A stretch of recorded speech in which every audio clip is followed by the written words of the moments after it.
আশ্চর্য বিস্ময়ে আমি চেয়ে রব কিছুকাল অন্ধকার বিছানার কোলে। আর সে সোনালি চিল ডানা মেলে দূর থেকে আজও কি মাঠের কুয়াশায় ভেসে আসে। সেই ন্যাড়া অশ্বত্থের পানে আজও চলে যায় সন্ধ্যা সোনার মতো হলে।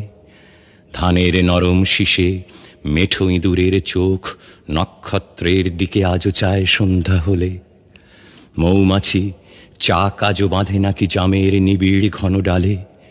মৌ খাওয়া হয়ে গেলে আজও তারা উড়ে যায় কুয়াশায় সন্ধ্যার বাতাসে। কত দূরে যায় আহা, অথবা হয়তো কেউ চালতার ঝরা পাতা জালে মধুর চাকের নিচে। মাছিগুলো উড়ে যায়, ঝরে পড়ে, মরে থাকে ঘাসে।